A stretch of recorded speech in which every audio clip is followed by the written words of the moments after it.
history of the 1st Division, the Big Red One, begins as far back as the Revolutionary War, when its Battery D of the 5th Field Artillery served under Captain Alexander Hamilton.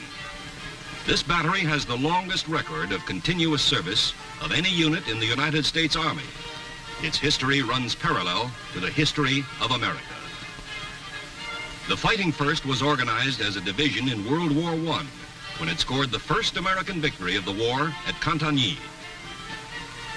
In the great battles of Soissons, Saint-Michel, and the Meuse-Argonne, it helped smash the German army and end the war. During World War II, the 1st Division, true to its name, was in the first waves of the invasions of North Africa, Sicily, and Normandy. It smashed across France and Belgium in bloody fighting, was the first to enter Germany, and helped stop the Nazis in the Battle of the Bulge, in the drive to the final victory in Europe. 20 years later, when communist aggression in South Vietnam threatened the peace of Southeast Asia, the first full U.S. Army division sent to meet the challenge was the Big Red One. The Vietnam engagement was to be the longest and in some ways the most arduous of the wars fought by the 1st Division. But as always, the division lived up to its great heritage of valor and success in battle.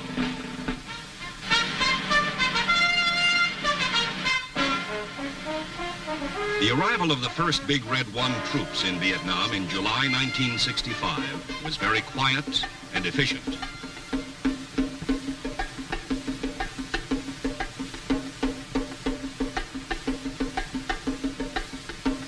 They were moved swiftly off the beach at Cam Ranh Bay and sent to various base camps in the Saigon area. The first task was housekeeping and setting up defense perimeters.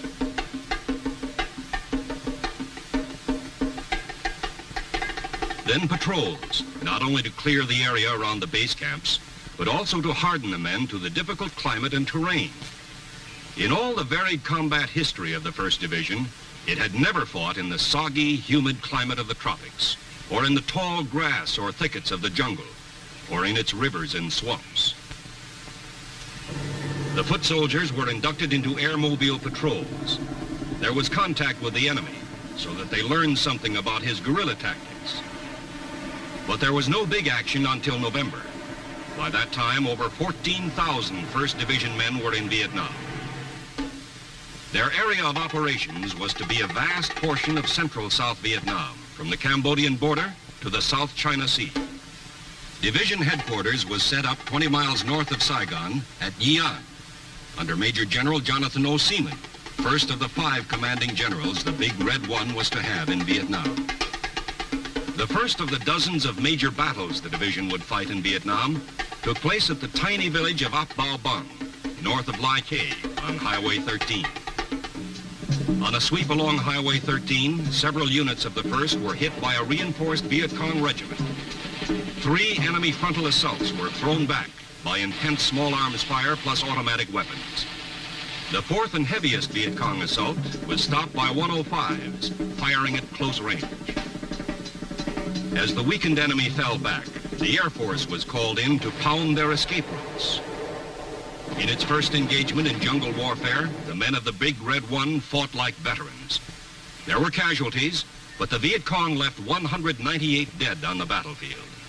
It was more than just a victory for the tired infantrymen. It was proof they could defeat a hard-fighting enemy on his own terrain. A few days later, on November 20th, another road convoy turned the tables on a would-be Viet Cong ambush near Trung Loy. The convoy immediately set up a defense perimeter and returned fire. When a gunship drove the enemy from cover, heavy ground fire, especially by the mortar platoon, smashed the trap.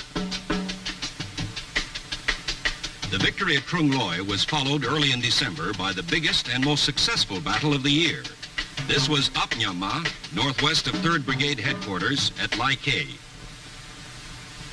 A task force was searching the countryside, eliminating Viet Cong bases, blowing up bunkers and underground factories. When they ran head-on into a fortified base camp defended by 4 battalions of the enemy. A violent firefight broke out immediately. A radio call for fire support brought in deadly concentrations of howitzer fire and repeated tactical airstrikes. After 2 hours of fierce fighting, an infantry assault finally routed the enemy. The Big Red One had its losses, but medevac ambulance helicopters saved many lives by flying in to remove the wounded even as the fighting went on. Patrols grew larger and longer as the division increased its pressure on the elusive enemy. Even so, there was time for mercy missions to the South Vietnamese. Civic action, medical supplies, skilled help, and friendliness to villagers and their children. The beginning of 1966 saw an upsurge of activity by the battle-hardened 1st Division, with armor playing an increasing role in campaigns like Operation Crimp and Rolling Stone, and fierce engagements like those at Tan Binh and Lo Cai, where 1st Division soldiers proved at devastating cost to the enemy that they were masters of the jungle ambush. It was at Lo Cai that the division won its first Medal of Honor in Vietnam in the person of 1st Lieutenant Robert J. Hibbs, whose 15-man patrol chopped up 2 Viet Cong companies. Lieutenant Hibbs was killed when he attacked an enemy machine gun to cover the rescue of one of his wounded soldiers. Under a new commanding general, Major General William E. Depew, who took command in March, the Big Red One lashed out at the enemy in ground drives and air assaults by helicopter. The campaigns were continuous as task forces struck hard throughout the spring, summer, and fall of 1966 in the humid jungle, on dusty roads,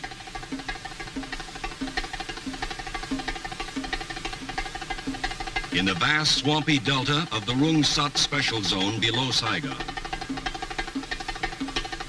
Battle followed battle as sudden, swift probes took the Viet Cong by surprise. Search and clear teams swept through his sanctuaries and hiding places. Armored road marches baited the enemy into would-be ambush traps, then turned the tables with devastating effect.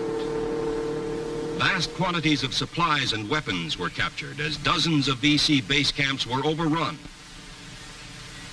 The toll of enemy dead and wounded rose. Operation Attleboro alone accounted for over 1,000 North Vietnamese and VC killed. Communist plans for taking the offensive were completely disrupted. By the end of 1966, the men of the Big Red One were experts in the revolutionary new tactics of air-mobile operations, which rushed troops to the battlefield with unprecedented speed and mobility. Division cannoneers set new records for the speed, volume, and accuracy of supporting fires.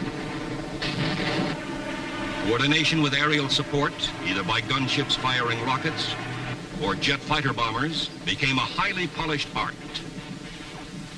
Of great benefit were the lessons learned in how to fight the guerrilla and ambush tactics of the enemy. The Battle of the Minh Thanh Road was a striking example. After very careful planning, a powerful armored column from the 1st Brigade was sent on a road reconnaissance in order to lure the 272nd Regiment of the crack Viet Cong 9th Division into battle. As expected, the Viet Cong tried to ambush the column. 3 battalions attacked abreast along the entire 1,200-meter length of the convoy. The heavily armed column, ready and waiting, blazed back with everything it had, and it had plenty. While the armor held its blocking positions on the road, helicopter-borne infantry was flown in to attack the Viet Cong flanks. Tremendous artillery fire poured in on the numerically superior enemy. Forward air control personnel called in strike after strike, 96 sorties in all. This sustained rain of fire was too much for the Viet Cong. They broke and ran with heavy losses. The Battle of the Minh Thanh Road was a superb example of the combined use of armor and infantry to destroy an enemy ambush. Armor serving as a fixing force to hold the enemy in battle, while infantry battalions maneuvered to hit his rear and flanks. The continuous campaigning of 1966 had familiarized the 1st Division with most of its vast area of operations, kept its lines of communication open, and disrupted enemy efforts to take the initiative. Now, the division was to strike directly into Viet Cong sanctuaries. The target was the Iron Triangle, the vast jungle area which was the enemy's foremost operational base for attacks on Saigon. In January 1967, Operation Cedar Falls was launched. 5 infantry battalions, plus 2 more from the 173rd Airborne Brigade, were airlifted to blocking positions to encircle the objective. Armor closed in to seal off escape routes. The main attack force struck deep inside the enemy-held jungle, so thick in places the Hueys couldn't land, and the men had to descend by a rope ladder. They pushed through heavy jungle, thickets and vines, waded through streams, searching for the enemy in village hideouts and underground bunkers. There was resistance as the Viet Cong sought to hold up the advance, but they invariably got the worst of it. 30 artillery batteries laid in devastating fires. Engineer bulldozers moved in to level broad stretches of jungle to deny the VC a future hiding place. One of the most significant results of Cedar Falls was the large number of Viet Cong, 576, who surrendered under the Chu Hoi, or Open Arms Program, which encouraged enemy soldiers to join the government side. With the Iron Triangle made untenable for a while, the Big Red One turned its attention to another Viet Cong stronghold, War Zone C. It was suspected that insurgent headquarters was located north of the city of Tay Ninh. Led by a new commanding general, Major General John H. Hay, who assumed command early in February, the division undertook painstaking preparations for Operation Junction City. Junction City was larger than Cedar Falls and lasted much longer, from February through April. Units from all 3 brigades participated. They were reinforced by troops from other U.S. divisions and separate brigades, plus rangers from Albany, the Army of the Republic of South Vietnam. Altogether, 30,000 Allied troops went in to clear out War Zone C. Despite this large force, there were many engagements in which units of the 1st Division were outnumbered. Aggressive patrols lured the enemy into attacking. When contact was established, help was called in. Additional troops rushed in by air, moving with stunning speed to reinforce the embattled defenders. Supporting fires from the ground and from the air blasted the attackers. Helicopters again proved their versatility in many ways, as air artillery, as troop carriers deploying large forces at distances and speeds that constantly took the enemy by surprise, as aerial ambulances rushing the wounded from battlefield to hospital, sometimes in minutes, as supply ships delivering vital cargo right into the hands of soldiers on the battlefield, artillery and ammo, so that the Viet Cong, no matter how far away, was never safe from the destructive fire of the big guns. The result of Operation Junction City was the heaviest loss yet sustained by the enemy. Over 1,800 dead, and the veteran 9th Viet Cong Division completely shattered. The Big Red One, hardly pausing, pressed on with more campaigns through the rest of the spring and summer. In Operations Manhattan and Billings, task forces probed into enemy strongholds in the Michelin Trapezoid area and War Zone D. Meanwhile, a different kind of campaign, continuous since its inception in 1966, was operating throughout the entire 1st Division area. This was the Revolutionary Development Program, carried out jointly by Americans and Vietnamese to win the confidence and goodwill of the Vietnamese people, especially in villages suspected of harboring Viet Cong. The procedure was for a task force to move in unexpectedly and seal off the village. Soldiers swiftly established security by checking for mines and booby traps. Psychological warfare specialists with signs and posters explained their mission. The village was thoroughly searched for evidence of Viet Cong activity and suspects taken into custody. Then supplies were brought in, and the villagers were fed and clothed.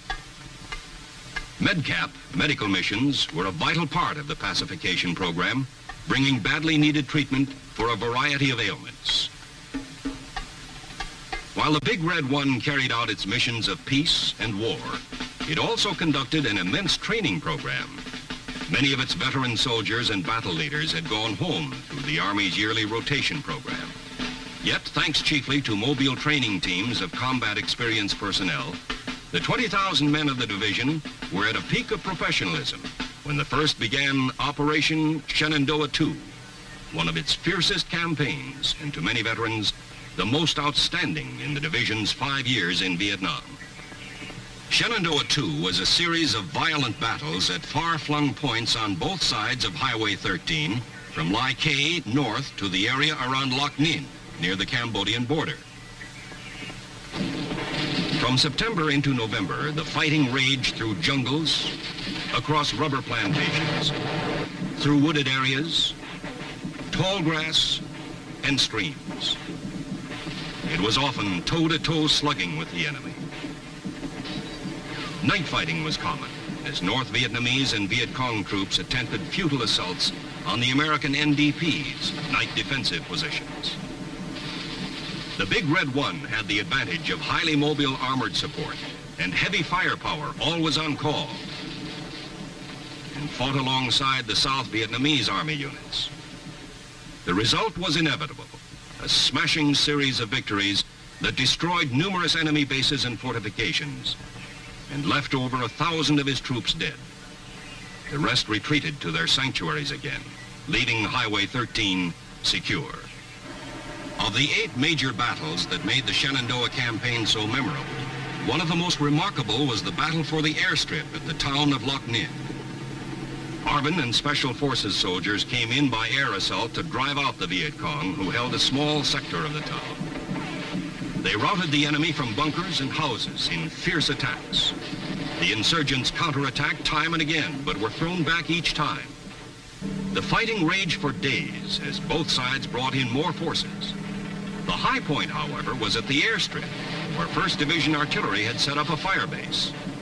The Viet Cong attacked across the airstrip in 3 waves, but were stopped by howitzers, firing at point-blank range. There were many heroes in Operation Shenandoah II. It was a fitting tribute that it was the President of the United States who presented the awards for valor in battle. It was a well-earned respite for the Big Red One when Bob Hope and his USO troop arrived to entertain the division at Christmas. The Viet Cong Tet Offensive that opened 1968 did not take the Big Red One by surprise, since some kind of all-out enemy drive was expected. When the attack struck Saigon and the U.S. Embassy was assaulted, troops were rushed to the city. There was hard fighting. South Vietnamese soldiers did their share.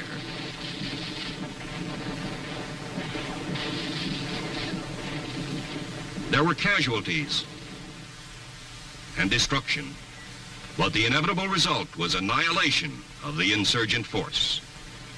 In March, the division resumed its strong offensive tempo under a new leader, Major General Keith L. Ware, famous as a Congressional Medal of Honor winner in World War II. General Ware launched 2 massive campaigns in areas to the north of Saigon and northwest in the Iron Triangle. The first was Operation Wit Can, translated as Resolve to Win. The second was Operation Ton Ton, which meant certain victory. The objective of these aggressive campaigns was to smash the enemy's war potential on a vast scale, kill his troops, destroy his base camps and supply dumps, interdict his supply trails and his routes for infiltration, and retreat.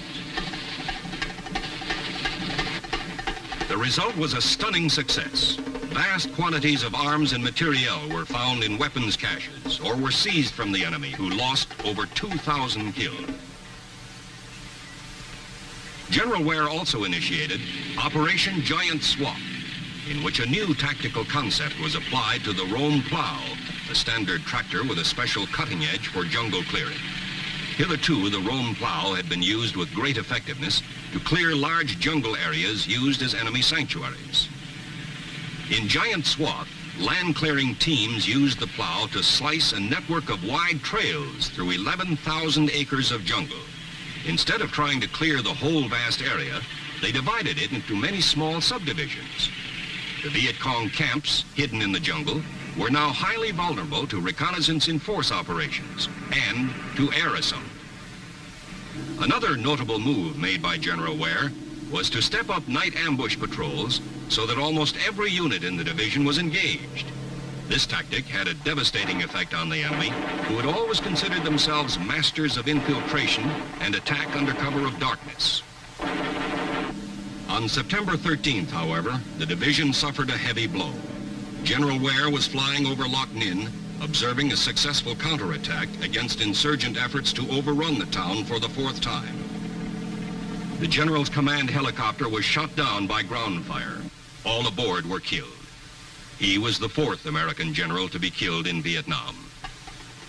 The assistant division commander, Major General Orwin C. Talbot, immediately assumed command of the 1st, and the drive continued.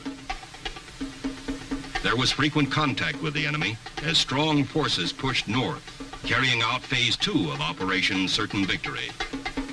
Viet Cong resistance was strong, and there was hard fighting as 1st Divisioners conducted several spoiling actions, destroying enemy camps and heavily built bunkers with intense fires supported by artillery.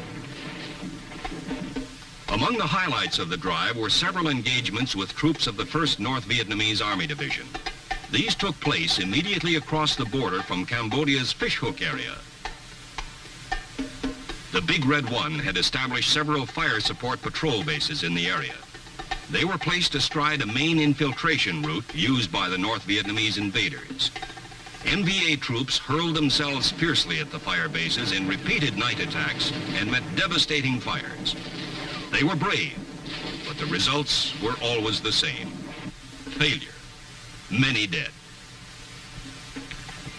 A sidelight of all Big Red One campaigns was the continuing effort to help the South Vietnamese in nation building, working with these ARVN allies in the Revolutionary Development Program.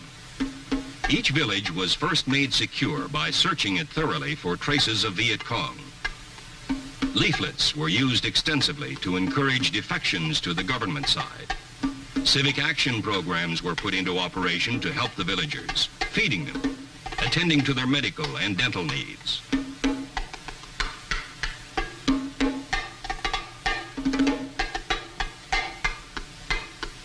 Animals as well as humans were carefully ministered to with the hope that the South Vietnamese could help themselves to attain economic self-sufficiency and to strengthen grassroots government. In 1969, the division continued its tremendous sweeps to keep the enemy off balance. Sometimes it struck from the skies in airmobile assaults, sometimes on the ground in a fluid shift of tactics. Armor played a powerful supporting role in these drives to cripple the communist winter-spring offensive. Powerful reconnaissance in force operations struck again and again into the Iron Triangle, the Michelin Trapezoid, War Zone C, and War Zone D. Battles by night alternated with fighting by day as Viet Cong and North Vietnamese soldiers resisted desperately. Highly trained scout dogs sniffed out the enemy while spotter planes sought him from the air. Enemy dead littered the battlefields. Captured weapons, like this communist-made AK-47 rifle, were plentiful. It wasn't easy. The terrain was often rugged, and so was the fighting. There were casualties, but medevac was always there to take out the wounded. Sometimes the enemy attacked recklessly, and sometimes he holed up. Then he had to be blown out, or foot soldiers had to go in after them. These volunteers were known as tunnel rats, and no fighting men were more admired for their courage and nerve. Sometimes enemy contact was light, and there was more monotony than action. It was a welcome relief between patrols and sweeps to see the pretty face of a USO entertainer, even if she did bring along a boyfriend. For some Big Red One soldiers, there was a complete change of pace. They became amphibious. In June of '69, the division began to use small fiberglass boats to patrol the river approaches to Saigon, Working in conjunction with Navy patrol craft and shore-based infantry patrols, these ski boats drastically cut down Viet Cong infiltration by water. Elsewhere, the great fighting machine of the 1st Division continued its relentless pursuit of the enemy under its 5th and last commanding general in Vietnam. He was Major General A.E. Malloy. Deploying its vast power with professional precision, going into battle with the high morale traditional with the Big Red One. Its fighting men struck smashing blows against Viet Cong forces concentrating north of Saigon for an autumn offensive. For the defeated enemy, it was one more bitter lesson in the futility of challenging the 1st Division's enormous battle power and its irresistible will to win. The war in Vietnam was winding down for the Big Red One. Early in 1970, it made its last sweep. Orders had come in to stand down, to prepare for redeployment. Men and vehicles were withdrawn from the field. Much of its equipment and facilities were turned over to ARVN forces. The U.S. Army's program of Vietnamization, under which the South Vietnamese Army increasingly shouldered the burden of combat operations, was proving a success. Large contingents of American troops had already gone home. Now, it was the turn of the Big Red One. Early in April, the division left the last of its bases and returned to Fort Riley, Kansas, almost 5 years after it had gone to Vietnam. April 15th, 1970 was another milestone in the long, proud history of the 1st Division. In a colorful, heart-stirring ceremony, watched by many thousands, families, relatives, friends, and dignitaries, including the Secretary of Defense, Melvin R. Laird, the 1st Infantry Division was renamed the 1st Infantry Division, mechanized. It had a new commanding general, Major General Robert R. Linville, and it had new troops. Its ranks were filled with the men from another famous fighting outfit, the 24th Infantry Division, which was deactivated.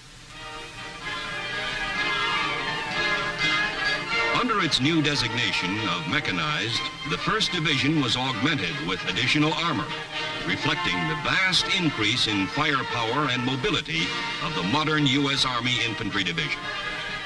The 1st had a new mission, too, to support our commitment to NATO in defense of the free world. New faces, new strength, a new mission, but all of it steeped in a time-honored, hallowed tradition of service to country.